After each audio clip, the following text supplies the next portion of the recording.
Full story: my twin abused dad for money, threatened me, and demands her share from prison. My twin gave our dad cigarettes during chemo while collecting $30,000 in caregiver benefits and posting about being his devoted advocate.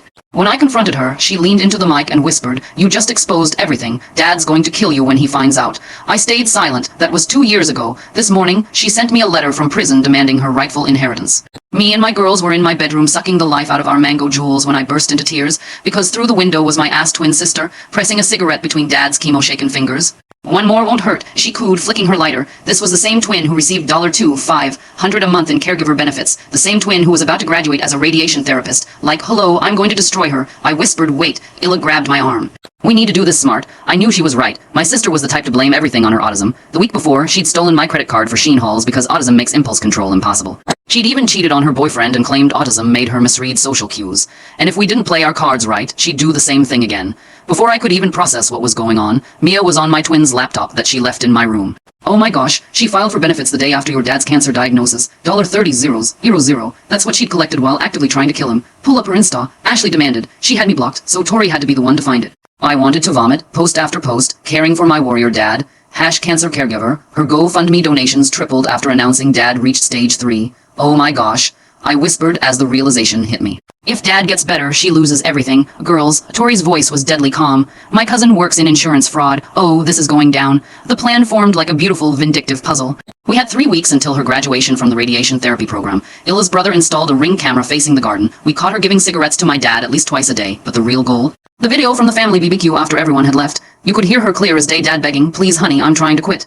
Her response, "You know how I get when routines change. This is too much for me to handle right now." But prison wasn't enough. I wanted humiliation. She was giving a speech at graduation. I remembered. About overcoming autism to help cancer patients. Tori smiled. It wasn't a nice smile. My mom knows the dean. We spent the next 2 weeks building an airtight case. Every receipt, every timestamp, every benefits form where she claimed round the clock care duties while she was actually at raves. The night before graduation, we had an emergency sleepover. "Girls, we're not just showing up," Mia announced, dumping her entire makeup collection on my bed. "We're showing up looking so good, she'll know it was us who ended her." Ashley was doing everyone's nails in dad's favorite blue. Between coats, she kept refreshing my twin's Instagram. "Guys, she just posted her graduation fit. It's giving Amazon." We screamed. We spent the rest of the night practicing our poker faces in the mirror. "Remember," Mia said, applying her third coat of mascara, "we need to look shocked but not surprised, like we're disappointed but not involved." By 3:00 a.m., we decided on matching silk dresses, slicked back buns, and nude lips. Classy, devastating, the kind of coordinated look that makes people know you came to end someone. Graduation day was gorgeous. My twin wore her honors cords, beaming in her cap and gown. The auditorium was packed. She'd invited everyone. She walked across that stage like she owned it. Emily Williams, the dean, called. She reached for her diploma. "Miss Williams, please step aside." The whole auditorium went silent. 2 investigators flanked the stage. The dean's mic was still hot. "There's been a serious allegation regarding fraudulent caregiver benefits." Her face. "Oh my gosh, her face. This is a mistake," she stammered. "My autism makes certain things difficult too. Ma'am, we have video evidence of you providing cigarettes to your cancer patient father while collecting $30,000 in benefits." Someone gasped. Phones came out everywhere. Her favorite professor from the radiation therapy program stood up and walked out. The honors cords looked like they were choking her. Additionally, the investigator continued, "You're under investigation for practicing medical fraud. Telling a cancer patient nicotine helps with nausea while training to be a radiation therapist." Her carefully curated image, the brave autism advocate caring for her sick father while pursuing radiation therapy, destroyed in real time. She stared at me with pure hatred. "You stupid bitch," she whispered into the hot mic. "You just exposed everything. Dad's going to kill you when he finds out." Then she ran. I thought she meant metaphorically. I was wrong. 3 hours later, Dad was shaking in the hospital waiting room while Dr. Martinez rushed his emergency blood work. His hands kept trembling as he tried to explain how Emily told him cigarettes helped with nausea, how she'd researched it for her radiation therapy classes, how he trusted her because she was studying to help cancer patients. The nurses kept checking on him every few minutes while I held his hand and tried not to cry. Tori's phone buzzed with screenshots from her cousin, showing Emily's search history on the family computer from 2 months ago. Searches for how much nicotine to give a cancer patient without killing them, and whether you could go to jail for slowly poisoning someone. My stomach dropped as I scrolled through dozens of searches, each one more scary than the last. That night, we couldn't sleep, so we sat in my room with Dad's laptop, going through months of Ring camera footage, watching Emily hand him cigarettes at least twice every single day, sometimes 3 times, always when nobody else was around. Dad was in a hospital bed down the hall, hooked up to machines that beeped every few seconds while his body fought the nicotine poisoning on top of the cancer. The next morning, my phone exploded with notifications because Emily had posted bail using the leftover benefit money and was already on Instagram claiming we set her up and that her autism was being weaponized against a disabled woman. Within 2 hours, she had 3 zeros, 0 likes, and hundreds of comments calling us monsters. Then she showed up at the hospital during Dad's chemo session with a whole camera crew from some disability rights group, standing in the hallway telling everyone this was her father, who she'd cared for despite her challenges, and now we were trying to criminalize her autism. Security dragged her out, but not before half the nurses saw everything and started whispering whenever we walked by. Some disability advocate was live, tweeting about how an ableist family was destroying an autistic woman's life. I ran to the bathroom and just lost it, sobbing into paper towels until Mia found me and pulled me into the tightest hug, while I kept saying she was turning everything around and making us the bad guys. Mia kept telling me we had the evidence and truth would win, but I could see she was scared too. 3 days later, the detective called with the worst news yet. Emily's lawyer was arguing her autism meant she couldn't form criminal intent, and the disability rights group was threatening to make this a national news story. Dad's blood work came back showing nicotine levels so high they'd been messing with his chemo for months. And Dr. Martinez sat us down to explain this had significantly reduced his chances of getting better. My phone buzzed with a text from an unknown number, and when I opened it, my whole body went cold, because it was Emily saying, "Drop the charges, or I'll tell everyone about Mom's death." That she knew what I knew, and suddenly I couldn't breathe because she was threatening to destroy the one secret that could ruin everything. My hands were shaking so bad I dropped my phone, and Illa grabbed it before I could pick it up. She read the text and her face went white. Then she pulled me into the hallway away from everyone else. We needed to figure out what Emily knew about Mom, and fast. Illa drove us to my house while I tried not to throw up in her car. The attic was dusty and hot, and we had to move boxes of Christmas decorations to get to Mom's stuff. I found the medical records in a plastic bin marked with her name, and my hands wouldn't stop shaking as I opened it. There were hospital bills, prescription bottles, and discharge papers from 3 different psych wards. Illa was reading over my shoulder when she found the bipolar diagnosis from 2 months before Mom died. The paper said she needed to take her meds every day, or she could have manic episodes that made her do dangerous things. I showed Illa the police report from that night and pointed to where it said Dad had hidden Mom's pills in his gun safe. Mom had found them anyway and taken the whole bottle at once. The cops ruled it accidental because Dad told them she must have forgotten she already took her dose, but I knew Dad blamed himself for hiding the pills where she could still find them. Emily must have gone through these same papers and figured out Dad lied to the cops about it being an accident. Ashley texted us asking where we went, and we told her to come over right away with her laptop. She showed up 20 minutes later with Mia and Tori, and they helped us go through more boxes. Ashley opened her laptop and started making a spreadsheet of every dollar Emily stole from the caregiver money. She found receipts from Coachella, EDC, and Burning Man, all paid with a debit card linked to the benefits account. There were Gucci bags, Louis Vuitton shoes, and a whole wardrobe from Revolve that cost more than my car. Ashley's spreadsheet showed Emily spent $28,000 on herself and only $2,000 on actual stuff for Dad. We took pictures of everything, and Ashley emailed copies to Detective Coleman and the prosecutor handling Emily's case. Emily's timing seemed way too perfect, filing for benefits the exact day after the diagnosis. That takes some serious planning, which makes me wonder if she somehow knew about Dad's cancer before everyone else did. A week later, Tori's mom called to say she talked to the director of the disability rights group about Emily. The director had already seen the news about the graduation arrest and was planning to drop Emily anyway. But when Tori's mom showed her the evidence about the cigarettes, the director got really mad. She said, "Autism doesn't make someone poison their own father, and I'm going to make sure everyone knows it." The group put out a statement saying they don't support people who use disability as an excuse to hurt others. Emily lost her biggest defenders, and her Instagram followers started dropping by the thousands every day. 2 days after that, I was sitting with Dad during his chemo treatment when a social worker walked in. She said she was from Child Protective Services and needed to investigate a report of elder abuse and child endangerment. Dad looked confused and asked what was going on, and she said someone reported me for abusing a disabled person. The report claimed I was denying medical care to my father and emotionally abusing my sister, who has autism. Dad's face turned red, and he told the social worker this was ridiculous, that I was the only one taking care of him. She said she still had to do an investigation and asked to speak to Dad alone in another room. They were gone for over an hour, and I sat there crying while the chemo nurses kept checking on me. When they came back, the social worker looked annoyed and told me the allegations appeared to be made in retaliation. She said Dad was very clear about who had been helping him and who had been giving him cigarettes. The social worker said she was closing the case and marking it as a false report, which could get Emily in more trouble. 2 weeks went by, and Emily's lawyer filed papers saying she couldn't understand what was happening because of her autism.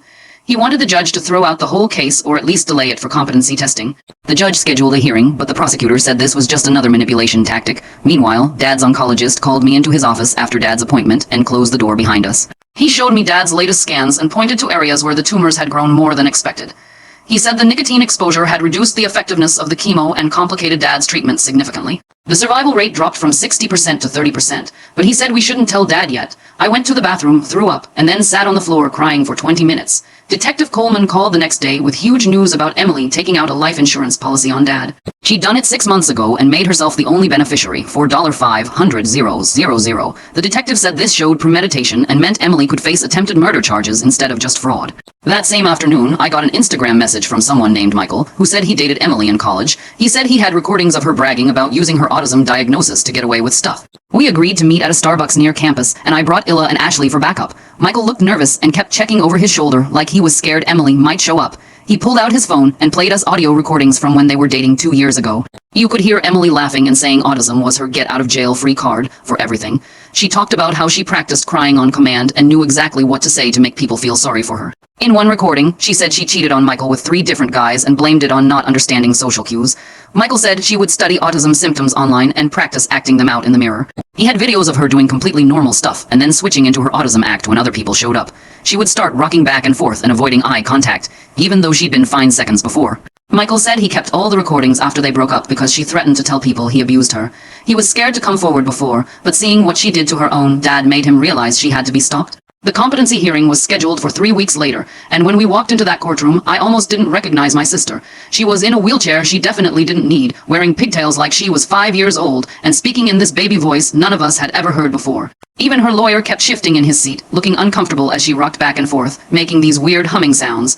The prosecutor brought in this autism specialist from UCLA who'd reviewed all of Emily's medical records and watched hours of footage we'd collected. He testified that her behavior patterns were completely inconsistent with autism and showed clear signs of someone pretending to have more severe symptoms than they actually had. He pulled up her college transcripts showing straight A's in complex science courses and compared them to her current claim that she couldn't understand basic legal concepts. The judge took notes while Emily kept interrupting with these fake crying sounds that sounded more like a toddler than a grown woman.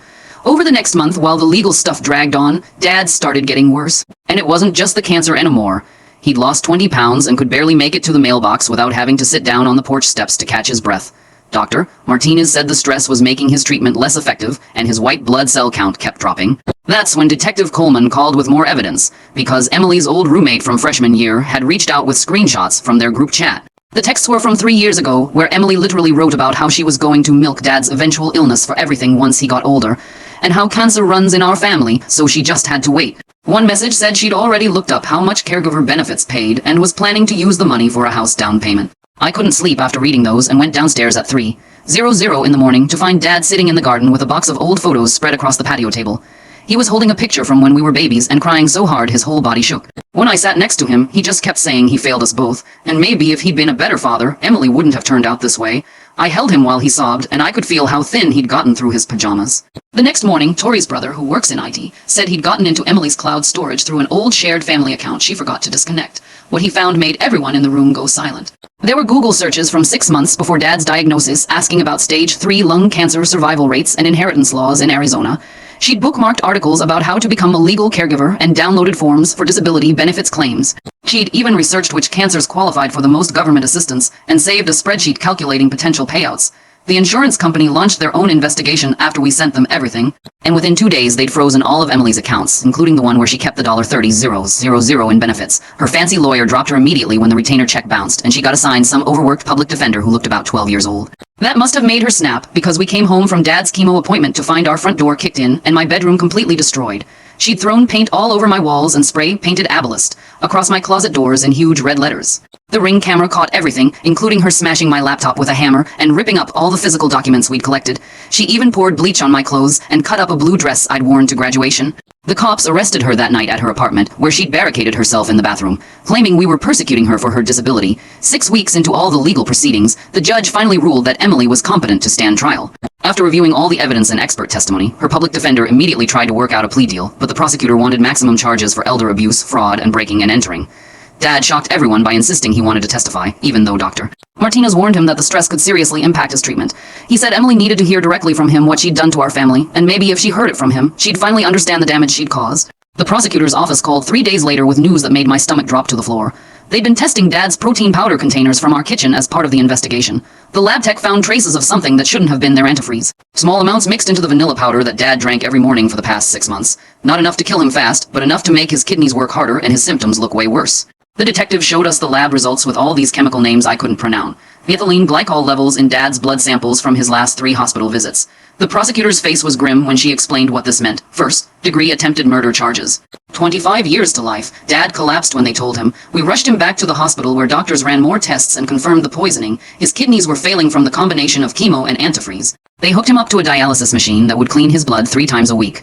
Michael keeping those recordings like insurance turned out to be the smartest breakup move ever. Talk about receipts. Though honestly, practicing autism symptoms in the mirror takes dedication that could have been used for literally anything else productive.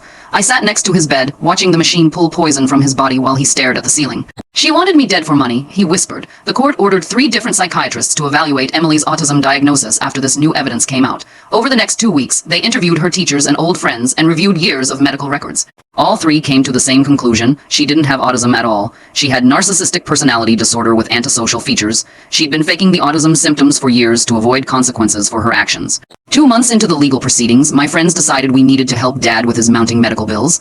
Illa organized a fundraiser at our college, while Mia made flyers and Ashley set up an online donation page. Tori reached out to local news stations who'd been following the case. The response was incredible. Even people who donated to Emily's fake fundraiser sent money. We raised $40,000 in 3 weeks. The community rallied around Dad in ways we never expected. Local restaurants brought meals, and neighbors offered to drive him to appointments. Then Emily made the worst decision of her life. She fired her public defender and announced she would represent herself. The judge tried to talk her out of it, but she insisted she knew the law better than anyone. Her opening statement at the preliminary hearing was a disaster. She rambled for 20 minutes about conspiracy theories and how everyone was jealous of her success. She tried to cry, but no tears came out. She accused me of planting the antifreeze and claimed the lab results were fake.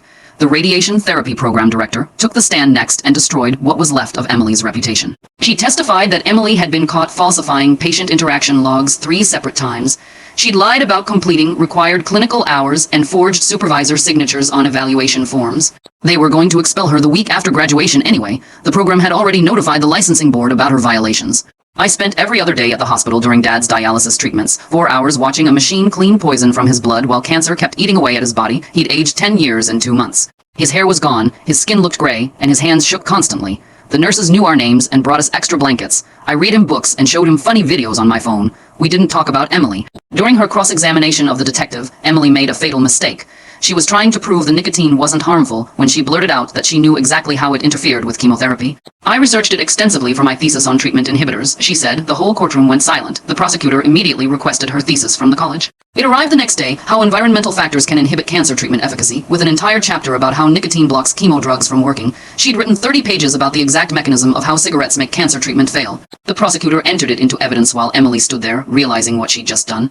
3 months dragged by with more court dates than I could count, and each one felt worse than the last. The prosecutor called me one morning to come to the hospital because Dad's oncologist needed to testify. I walked into that sterile room and almost collapsed when I saw Dad hooked up to twice as many machines as before. Dr. Martinez stood by his bed with charts showing how Dad went from stage 3 to stage 4 in just 3 months. The doctor pointed at scan after scan, showing tumors that had spread to Dad's liver and bones.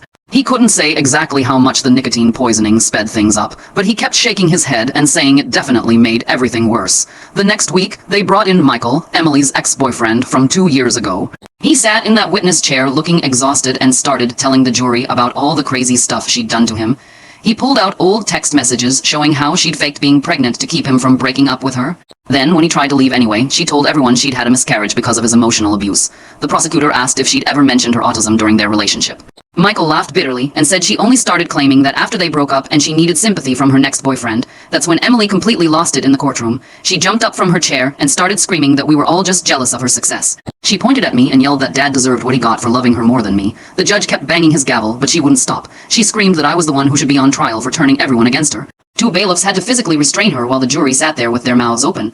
One juror actually scooted her chair back like she was afraid Emily might attack someone. The judge called a recess, and when we came back, the detective had set up a whole presentation about Emily's computer searches.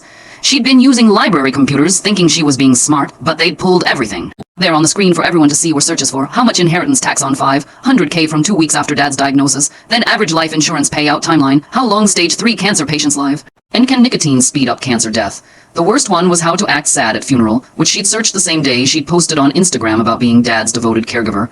After that day in court, Dad asked me to come home alone without my friends. He was in his recliner with oxygen tubes in his nose, looking smaller than I'd ever seen him. He pushed a stack of papers across the coffee table with shaking hands. It was medical power of attorney forms, making me the only person who could make his health decisions. Then he showed me his new will, where Emily's name had been completely removed. He looked at me with tears in his eyes and said he only had 2 daughters now, me and Mom's memory. I held his hand while he cried about how he'd failed to see what Emily really was. The trial kept going, and more people kept coming forward with stories about Emily. This girl named Hannah, who'd been Emily's best friend in high school, showed up with a whole box of Emily's old diaries. The prosecutor read entries out loud where Emily had written about practicing crying in the mirror to look more believable. Another entry talked about watching YouTube videos of autistic people so she could copy their behaviors. She'd written a whole list of symptoms to fake during her diagnosis appointment. The autism specialist who diagnosed her had to testify next, and he looked like he wanted to disappear. He admitted he'd only met with Emily once for an hour and had based his whole diagnosis on what she'd told him. He said she'd been very convincing with all the right symptoms and behaviors. Now his license was under review, and 3 other patients he diagnosed were being reevaluated. By the 4th month of the trial, Dad couldn't come to court anymore. The hospice nurse came to our house and set up a hospital bed in the living room. She explained that the nicotine poisoning had made his body too weak to fight the cancer properly. We probably had a few weeks, maybe a month if we were lucky. I sat next to his bed every day when I wasn't in court, watching him get thinner and weaker. He kept apologizing for not protecting me from Emily, even though I told him it wasn't his fault. During the next court date, Emily tried to make a run for it during a bathroom break. The bailiff had walked her to the restroom and was waiting outside when she somehow slipped out a different door. Security cameras showed her sprinting through the parking lot in her pencil skirt and heels. She made it about 50 feet before 2 bailiffs tackled her onto the asphalt. They dragged her back into court with scraped knees and her hair all messed up. The judge revoked her bail right there and ordered her held in custody for the rest of the trial. She sat in her orange jumpsuit during the closing arguments, not even trying to look sympathetic anymore. When the jury went to deliberate, the prosecutor told me it would probably take days to go through all the charges. 3 hours later, they were back. The foreman stood up and read guilty on every single count. Attempted murder, guilty. Elder abuse, guilty. Fraud, guilty. Identity theft for using Dad's information to open credit cards, guilty. Emily didn't cry, scream, or protest. She just turned in her chair and stared at me with this cold, dead look in her eyes, like she was memorizing my face for later. 6 weeks later, we were back in the same courtroom for sentencing, and Dad insisted on giving his victim impact statement, even though he could barely sit up anymore. The prosecutor had set up a laptop so Dad could speak from his hospice bed. When his face appeared on the courtroom screen, everyone went silent. His skin was gray and his eyes were sunken, but his voice was clear when he looked straight at Emily and said those 5 words that finally made her break down crying. The bailiff had to hold her up as Dad explained how the cigarettes had destroyed his lungs faster than the cancer ever could, and how he'd never see me graduate or get married. 2 days after that, the prosecutor called me at 3 in the morning because Emily's cellmate had contacted them about something huge. Turns out Emily had been trying to pay someone $5,000 from her commissary account to, quote-unquote, take care of me and the other witnesses before sentencing. Paying someone from her commissary account. That's oddly specific planning for someone who just got caught representing herself so badly. Makes me wonder if she'd always had these connections, or if this was just desperate scrambling from someone who'd finally run out of clever moves to make. The cellmate had recordings on her phone of Emily describing exactly how she wanted it done and in which order she wanted us handled, with me being saved for last. They filed conspiracy charges that same morning and moved her to maximum security. The investigation showed she'd been asking multiple inmates for weeks. The judge looked disgusted when we came back for the new sentencing hearing 3 days later, with all the additional charges added. She spent 20 minutes going through every single thing Emily had done, from the benefits fraud to poisoning Dad to trying to arrange hits from jail. When she finally announced 35 years to life, with no parole for 25 years, Emily just stared at the ceiling like she couldn't process it. The judge leaned forward and told her this was the worst case of family betrayal she'd seen in 2 decades of criminal law. We brought Dad home from hospice the next week because he wanted to die in his own bed. The house felt different without Emily's stuff everywhere. Lighter but heavier too, because we all knew what was coming. The prison called to tell us they'd moved Emily to solitary confinement after finding out she'd been paying other inmates to write threatening letters to us. She'd spent $800 just on stamps and was promising more money to anyone who would help her get revenge. 2 weeks after sentencing, Dad asked me to bring down the box of old VHS tapes from the attic. We spent the afternoon watching videos from before Mom died. There was one of me and Emily at our 5th birthday party, fighting over who got to blow out the candles first, and Dad kept rewinding it. He whispered something about looking for signs and wondering if they were always there. I couldn't answer because I was wondering the same thing. Dr. Martinez came by the next morning to check Dad's pain medication. He pulled me aside in the kitchen while Dad was sleeping and said the nicotine poisoning had damaged too many organs for his body to fight anymore. We had days, not weeks, left. I called the girls and they came over immediately to help me process what the doctor had said. The insurance company sent a letter that same day saying they were suing Emily's estate for $30,000 in fraudulent benefits plus interest and penalties. Since she had no money or assets left, they were garnishing her prison wages at 15 cents an hour, which meant she'd be paying them back for the next 100 years. Illa, Mia, Ashley, and Tori started taking shifts staying with us, so I was never alone with all the medical equipment. They handled the oxygen tanks, room and 4 bags, and medication schedules, while I just got to sit with Dad and hold his hand, just be his daughter. On his last good day, Dad asked me to record a video message for Emily. I didn't want to, but he looked straight at the camera and said he forgave her, though he could never forget. He said he hoped prison would finally teach her the empathy she never learned from him. He died 2 days later at 4:17 in the morning, with me holding one hand and Illa holding the other, while the sunrise came through the window. The funeral home wanted $3,000 just to cremate him. I almost laughed, because that was exactly 1 month of Emily's fraud money. A month after her sentencing, the disability rights organization that had championed her sent a letter with a $10,000 check, saying they were sorry for supporting someone who weaponized autism against vulnerable people. The money was meant for Dad's hospice bills, except there weren't any, because he died in a regular hospital room. Michael texted me a zip file of recordings Emily had made over the years, bragging about faking meltdowns and using her diagnosis to get out of everything, from parking tickets to cheating on tests. I listened for 30 seconds, then deleted the whole thing. I didn't need that poison in my head anymore.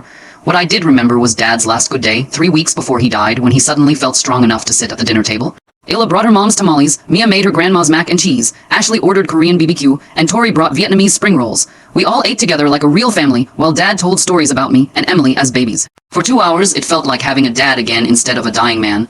That night, after everyone left, he pulled me close and whispered about the life insurance policy he'd kept secret from everyone, including Emily. It was worth $500,000, enough to let me finish college and start fresh somewhere she couldn't find me. He made me promise not to let her shadow follow me forever. The radiation therapy program later sent a letter saying they were creating new screening procedures to prevent future students from exploiting patients. They named it the Robert Williams Protocol, and that made me cry harder than his actual death. In his final 2 weeks, his breathing got so bad we had to read to him constantly. The nurses, who'd been following our story on social media, brought me coffee and blankets, sitting with me through long nights when his oxygen kept dropping. One whole night, I wrote Emily a letter I knew I'd never send, telling her about Dad's last jokes, about how he forgave her, about how peaceful he looked when he wasn't struggling to breathe, and how the nurses said he was the bravest patient they'd ever had. Dr. Martinez later testified at a medical board, hearing about the importance of screening caregivers, using Emily's case as an example of how family members can become the biggest threat to patient recovery. Now, apparently they teach about her in medical schools as a cautionary tale. The morphine made Dad see things that weren't there. He kept reaching for someone invisible and smiling. One time, he grabbed my hand so tight it hurt, and said to tell Mom he was sorry about the pills, and that he tried to save her. I had no idea what pills he meant, but I promised I'd tell her anyway. On his last night, I climbed into the hospital bed next to him, the way I used to when I was 5 and scared of thunderstorms. Except this time, he was the scared one. Still, he stroked my hair and told me I was the strong one, that I always had been, even when Emily made everyone think she was the one who needed protecting. The next morning, the hospice social worker knocked on our door with a clipboard and the kindest eyes I'd ever seen. She sat down next to Dad's bed and asked what kind of sen coffee wanted. Dad looked right at me and said he wanted a mariachi band so loud Emily could hear it from prison. The social worker didn't even blink, just wrote it down and asked what else.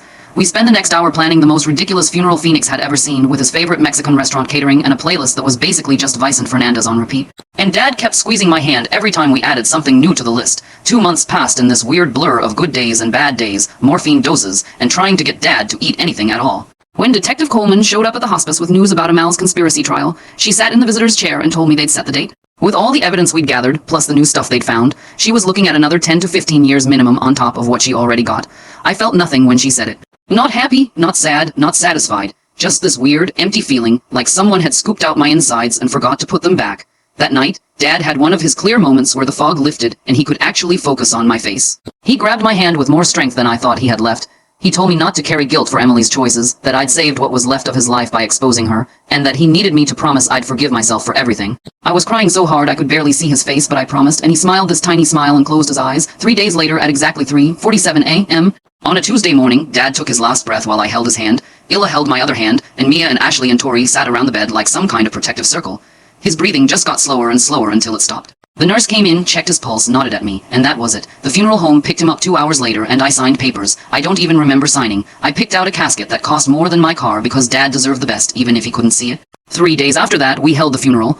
I couldn't believe how many people showed up. The entire cancer ward nursing staff, doctors from 3 different hospitals, people from his support group I'd never even met. The prosecutor was there in the back row, and Detective Coleman brought flowers. Even Dad's old boss from before he got sick drove down from Flagstaff to pay respects. Emily's lawyer called that morning to say she'd requested compassionate release to attend, but the judge denied it immediately given the nature of her crimes against the deceased. During the eulogy, I pulled out the letter Dad had written to Emily when he first found out what she'd done and read it out loud to everyone. He'd written about how he loved her despite everything, how he hoped she'd find peace someday, but that he couldn't forgive her for putting his life at risk for money, and how that betrayal cut deeper than the cancer ever could. People were crying so hard the funeral director had to pass out extra tissues twice, and Dad's oncologist had to leave the room when I got to the part about the cigarettes. Dad spent his last days planning a mariachi funeral loud enough for prison walls to hear, while forgiving the daughter who poisoned him. That's either the biggest heart or the ultimate parental mic drop in history. We buried him next to Mom at the cemetery on Baseline Road with a headstone that said, "Together again in peace." I left a photo from when we were kids, all 4 of us at the Grand Canyon, before everything went wrong. The life insurance check came through faster than I expected. A week after the funeral, I sat in my apartment staring at more money than I'd ever seen in my life. I set aside enough for therapy because I definitely needed it, and I wrote a check for $50,000 to the cancer center in Dad's name. They called me crying, saying it would fund their new patient comfort room. The rest went into savings to rebuild a life that didn't have family shadows hanging over everything I did. Then Emily's letter arrived through her lawyer. Not a single word about being sorry Dad was dead or acknowledging what she'd done, just demanding her rightful share of any inheritance and threatening to sue me if I didn't comply. Her lawyer actually withdrew from representing her after reading what she wanted him to send. He called me personally to apologize for even having to deliver it. A month after the funeral, the conspiracy trial happened without me there, since I'd already given my testimony through a deposition where I had to relive everything again for the court record. The prosecutor called that afternoon to tell me the jury deliberated for less than an hour before finding her guilty on all counts. The judge gave her 15 years consecutive to her current sentence, which meant she wouldn't be eligible for parole until she was almost 60. The therapist's office had those weird leather chairs that made noise every time I moved. She specialized in family trauma and kept nodding as I told her everything about Emily and Dad. After 3 sessions, she looked me straight in the eye and said my sister was sick in ways that had nothing to do with autism. 2 weeks later, I finally went back to Dad's house to clean out his room. Under his mattress, I found a letter dated 2 months before we caught Emily with the cigarettes. His handwriting was shaky, but I could read every word, begging her to stop hurting him. He knew the whole time, but loved her anyway, which made everything worse. The house sold faster than expected to this young family with twin boys. While packing up the attic, I found Emily's diary from when we were kids, hidden behind old Christmas decorations. Page after page showed her practicing different handwriting styles and creating whole fake personalities, like she was trying on Halloween costumes. She'd write the same story 5 different ways depending on who she wanted to manipulate. My friends showed up with a U-Haul the next weekend to help me move into a studio apartment near ASU. Illa kept saying I was going to save lives as a nurse, while we carried boxes up 3 flights of stairs. The place was tiny, but it was mine, and Emily had never been there. 3 months after Dad died, I went to the courthouse and legally changed my last name to Smith, which was Mom's maiden name. The clerk didn't even ask why when she saw Williams on the death certificate. I started using Smith on everything, and it felt like shedding poison skin. The first anniversary of the graduation disaster came on a sunny Tuesday. I drove to Dad's grave with fresh sunflowers and sat there telling him about my 4th 4. 0 GPA and the therapy dog I was adopting next week. The headstone just said Robert Williams, beloved father, which felt like the biggest lie ever carved in stone. That night, Michael texted me from a number I didn't recognize. He said Emily's prison nickname was Faker, and even the other inmates avoided her because criminals have limits. I wished him well and blocked the number immediately. 2 years flew by with clinicals, exams, and study groups. Graduation day, I wore Dad's favorite blue in my honor cords, while my chosen family filled the seats where blood relatives should have been. Ashley brought a sign that said Future Lifesaver, and Mia Ugly cried through the whole ceremony. My first shift in the oncology ward started at 6:00 a.m. on a Monday. By lunch, I was sitting with a young woman sobbing over her father's stage 2 diagnosis. I gave her every resource and support group I wish someone had given us before Emily destroyed everything. She hugged me and said I was exactly who she needed to meet that day. 6 months into working oncology, I got a thick envelope from the state prison with Emily's prisoner number on it. Without opening it, I drove to our old house where the new family let me use the backyard. I lit the envelope on fire in Dad's old BBQ spot and watched the pages curl into black ash. My rescue dog, Bailey, ran circles around the garden where Mom's roses used to grow. The new family had planted vegetables and the whole space felt alive again instead of poisoned. The smoke carried away whatever manipulation and blame Emily had written. I scattered the ashes in the garbage and drove back to my apartment, where Bailey had already destroyed my new running shoes. Life wasn't perfect, but it was mine, and it was real, and Emily couldn't touch any of it from behind bars. All right, guys, that's going to wrap it up for today. Seriously, what a ride. Thanks for hanging out with me and going through all those twists and turns together. If you made it to the end, drop a comment, like and subscribe for more interesting family stories.